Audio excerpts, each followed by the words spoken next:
Вы знаете, как происходит влюбленность в другого человека? Последовательность примерно следующая.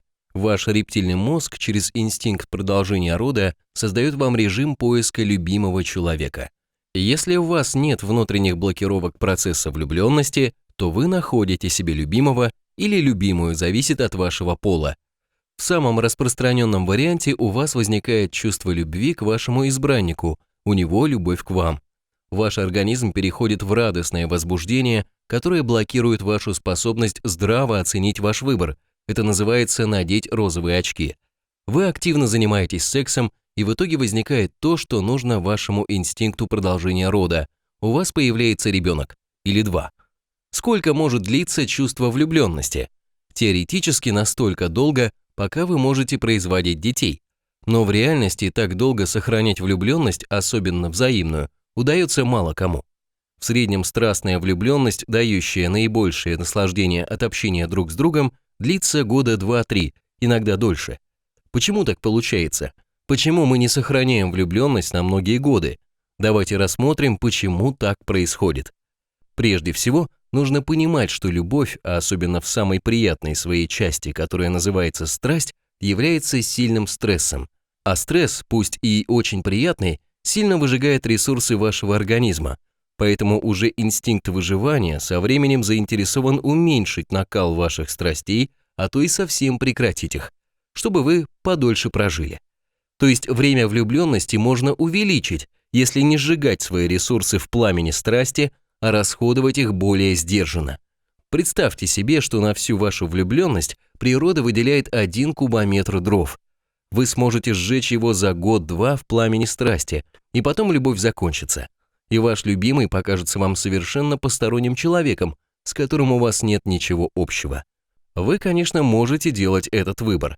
А если вы чуть более рассудочны, вы можете слегка сдерживать свои чувства и частоту секса, и тогда этого кубометра дров вам хватит для поддержания пламени любви лет на 10, а то и больше. В общем, механизм поддержания любви на длительное время вам теперь понятен. А дальше сами решайте, будете ли вы зависимы от страсти или выберете более спокойную и комфортную жизнь с любимым человеком. Но это не все на пути поддержания любви, сами понимаете. Дальше мы рассмотрим разные ошибки поведения мужчин и женщин, которые приводят к досрочному угасанию любви со стороны любимого человека. Начнем с ошибок мужчины, которые приводят к угасанию любви со стороны его жены. Ошибка мужчин первая. Она возникает, когда у мужчины случаются крупные неприятности на работе или в бизнесе, и он погружается в полудепрессивное состояние апатии и бездействия. Что такое любовь? Это бессознательная концентрация на достоинствах любимого человека и полное игнорирование его недостатков. То есть в момент влюбленности женщина видит в своем любимом только достоинства. Он тот самый принц, которого она так давно искала. Они создают семью, и ее влюбленность продолжается. А потом у мужа случились неприятности. Его уволили с работы, или его организация развалилась. Или если у него был свой бизнес, то этот бизнес обанкротился. Или вашего мужчину как-то отодвинули от руководства, его доходы резко упали, так бывает. Некоторых мужчин такие ситуации только возбуждают, и они начинают прикладывать огромные усилия, чтобы восстановить свои позиции.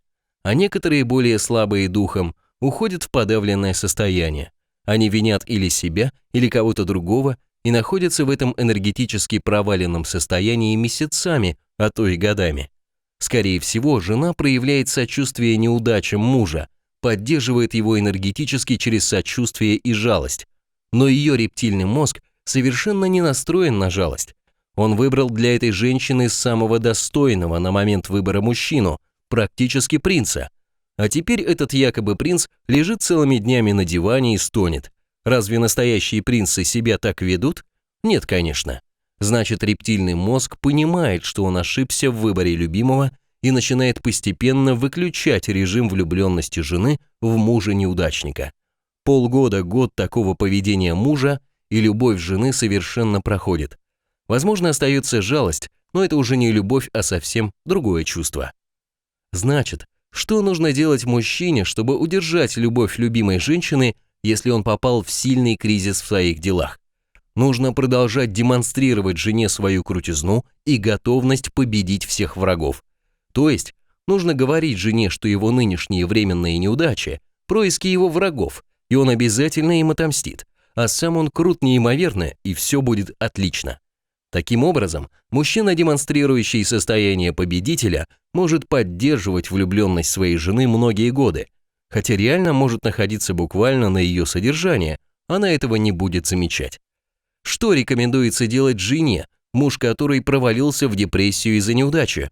Конечно, поддерживать его, но и одновременно мягким, добрым голосом программировать его на занятие прежних или более лучших позиций в социуме. Это могут быть фразы типа «Дорогой мой, это все временно, ты у меня сильный, талантливый, успешный, а сейчас простая досадная задержка на твоем пути к успеху, не придавай ей большого значения, у тебя все получится, я верю в тебя». И еще что-то подобное, поддерживающее и доброжелательное. Ошибка мужчин вторая. Она похожа на первую ошибку, но никакого большого кризиса у мужчины не произошло. Просто на работе всегда бывают небольшие неприятности и неудачи. Его могли где-то обмануть, подвести, не выполнить обещаний. При этом муж приносит домой все свои неудачи и рассказывает о них жене. Конечно, он получает от жены поддержку и одобрение своих действий. Но рептильный мозг жены начинает понимать, что ошибся в выборе любимого для нее. Разве принц может жаловаться любимой женщине на неудачи? И вообще, какие могут быть неудачи у принца? И рептильный мозг начинает отключать ее влюбленность в мужа. 3-5 лет жалоб мужа, и любовь жены совсем проходит. Если у них есть дети и общее имущество, жена остается жить с мужем, но у них уже нет такого обмена энергиями, что был раньше в состоянии влюбленности. И секс для жены становится скучным ритуалом выполнения ее семейных обязанностей. Что можно посоветовать жене, муж которой вываливает на нее все свои неудачи? Быстренько поработать с прощением мужа и мягко объяснить ему, что вам не хотелось бы выслушивать его беды, она ведь выходила замуж за успешного мужчину, поэтому хорошо бы, чтобы он оставлял все свои неприятности на работе, а не приносил их домой. Правда, здесь есть опасность, что он найдет другие уши, куда он может изливать свои жалобы, а к этим ушам приложится другое женское тело. Но у вас останется притягательность вашей влюбленности, и нормальный мужчина не уйдет от вас сам, а если уйдет, так вам не о чем жалеть. Мужчинам рекомендуем поставить полный запрет на рассказ жене о своих неудачах и ошибках. Конечно, иногда о них можно говорить, но такой рассказ всегда должен заканчиваться обещанием, что вы всех победите и накажете тех, кто доставил вам неприятность. И ни в коем случае нельзя просить у жены сочувствия. Это будет признак вашей слабости. А слабых не любят, их только жалеют. Третья ошибка мужчин самая распространенная. У каждого человека есть некоторое количество очень важных для него ожиданий и идей, что и как должно происходить с ним и вокруг него, и как должна складываться его семейная жизнь. Например, у мужа это может быть идея, что он должен доминировать в семье, или он твердо знает, как нужно воспитывать ребенка и так далее. Эта сверхважная идея называется идеализацией. Когда возникает влюбленность, вы обязательно в качестве объекта влюбленности выберите человека, который будет нарушать очень важные для вас ожидания. Естественно, что вы при этом будете испытывать разные негативные эмоции. А когда вы испытываете негативные эмоции, они оставляют следы в вашем теле в виде эмоциональных блоков. Значит, получается, что когда жена накапливает в себе большой эмоциональный блок, вызванный неправильным поведением ее мужа, то этот эмоциональный блок перехватывает управление ее телом. Поэтому она начинает видеть в своем любимом одни недостатки и совершенно перестаете видеть в нем какие-то достоинства. Обычно это состояние наступает после 7-10 лет совместной семейной жизни, а то и раньше. Может ли рептильный мозг жены сохранять состояние влюбленности, если она больше не видит в муже ни одного достоинства? Конечно, нет. То есть, начав конфликтовать с женой за свои сверхважные ожидания, мужчина автоматически теряет ее влюбленность. Она просто больше не видит, кем ей можно продолжать восторгаться. Все эти процессы подробно рассмотрены в разделе 11 «Инструменты. Делаем внутреннюю чистку» и в разделе 13 «Инструменты. Убираем свои идеализации и стрессы» на главной этого сайта. и в чуть более укороченном варианте на рабочей странице этого раздела сайта про любовь и семейную жизнь. Значит, что нужно сделать мужчине, чтобы сохранить свою любовь? Прекратить тупо бороться за свои сверхважные ожидания с любимой женщиной, перестать доказывать ей, что правы именно вы. Несколько лет назад был рекламный клип, где пешеход переходил дорогу по пешеходному переходу и при этом не смотрел по сторонам. И в итоге попадал под машину, водитель который нарушил правила дорожного движения. В конце клипа был вопрос: вы хотите быть живым или правым? То есть мужчинам рекомендуется задать себе подобный вопрос: я хочу любви моей жены или хочу любой ценой быть правым? Если вам любой ценой нужно быть правым, то продолжайте бодаться с любимой женщиной, и ее любовь к вам гарантированно пройдет. Мы так устроены. Ее рептильный мозг поймет, что вы далеко не принц, поскольку настоящие принцы великодушны и позволяют любимой женщине оставаться в ее заблуждениях. И жене, если она хочет сохранить любовь, не стоит вступать в битву за свои сверхважные ожидания с любимым человеком. Ей рекомендуется быстренько выявить свои идеализации и убрать их из себя. И чем раньше, тем лучше для вашей любви. А иначе через несколько лет ваша борьба за свою правоту превратится в одиночество, скорее всего. Теперь переходим к ошибкам в поведении женщин, которые могут привести к досрочной потере влюбленности со стороны любимого мужчины. Первая ошибка женщины может состоять в изменении ее внешности. Если помните, влюбленность мужчины есть процесс бессознательной концентрации на достоинствах любимой женщины. Значит, эти достоинства у вас должны быть. Большинство мужчин ценят в любимой женщине ее внешность и ее сексуальность. То есть, если вы после выхода замуж и рождения ребенка набрали лишний вес и перестали следить за собой, то у вашего мужа может начаться бессознательное разочарование вами. Ведь принцесса, как известно из сказок, всегда имеет изящные формы и всегда красиво одета. А сказки явно были сильным инструментом программирования поведения мальчика, который позже стал вашим мужем. Значит, когда рептильный мозг мужа обнаруживает, что выбранная им принцесса превратилась в бесформенную, неопрятную женщину, то он начинает сомневаться, правильно ли он выбрал принцессу для него, и начинает выключать влечение мужа к жене, то есть к вам. Поэтому постарайтесь по возможности оставаться внешне похожей на принцессу, в рамках ваших финансовых возможностей, конечно. Вторая ошибка женщины может заключаться в понижении вашей сексуальности, а это очень важное ваше качество для мужчины. Когда вы в юности или более позднем возрасте встречаетесь со своим будущим мужем, вашим поведением управляет влюбленность. Вам хочется быть рядом с вашим мужчиной, вас привлекает любой телесный контакт с ним, включая секс. Когда вы создали семью, у вас появился ребенок, а то и не один, который занимает все ваше время и забирает все ваши силы. Ситуация может усугубляться тем, что ваша работа может быть связана с ответственностью, то есть вам приходится много думать и принимать решения. Энергии у вас и так не очень много, а тут приходится активно тратить ее на процесс обдумывания разных задач. Поскольку работа – важная часть вашей жизни, то организм оттягивает вашу энергию ближе к голове для последующего принятия нужных вам решений и оставляет мало энергии в паховой части, в результате чего у вас понижается уровень удовольствия, которое вы получаете от секса с мужем. То есть секс вроде бы есть, но удовольствия от него мало, одни хлопоты. Хороший секс требует, чтобы у вас было много энергии, которую вы можете потратить на удовольствие. Вы явно замечали, что когда вы уезжаете в отпуск и перестаете тратить энергию на работу и текущие дела, ваша сексуальность резко повышается. У вас появилась свободная энергия, которую вы можете потратить на удовольствие. Но это в отпуске, а в повседневной жизни этой энергии у вас может не быть. Особенно, если вы никак не поддерживаете свою физическую форму и неправильно питаетесь.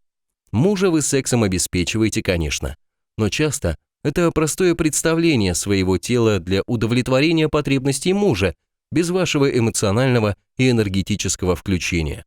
Это резко понижает вашу сексуальную привлекательность, уровень влюбленности вашего мужа в вас падает.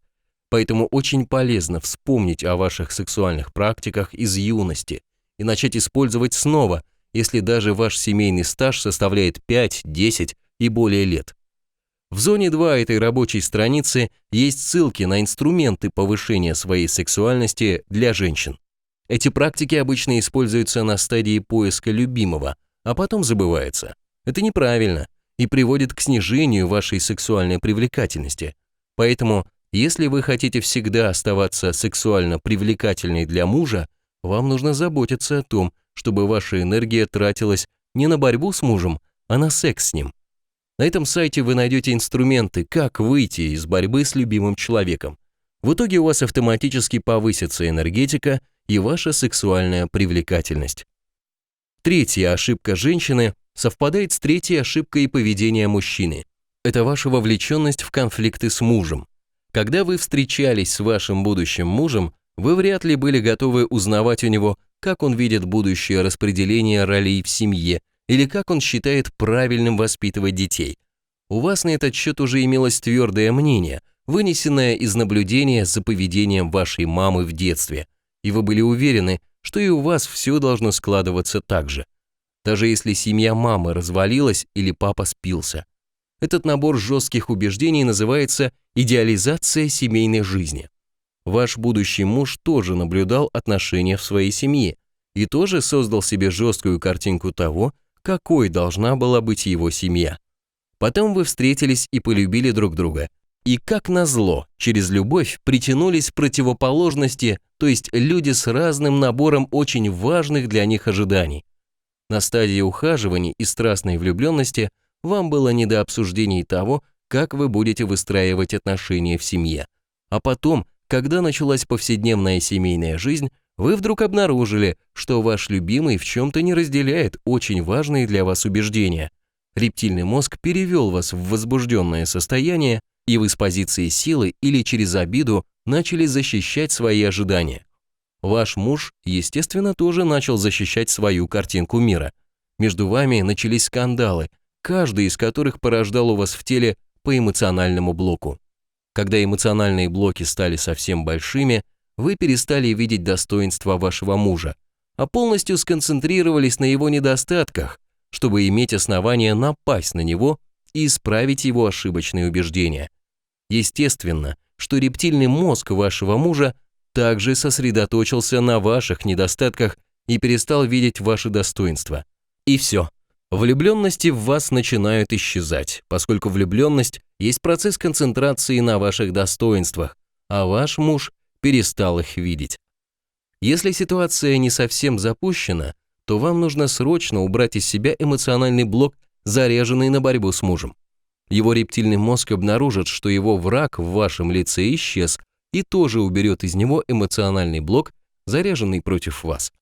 И еще, вам нужно убрать свои идеализации, которые вынудили вас вступить в борьбу с мужем.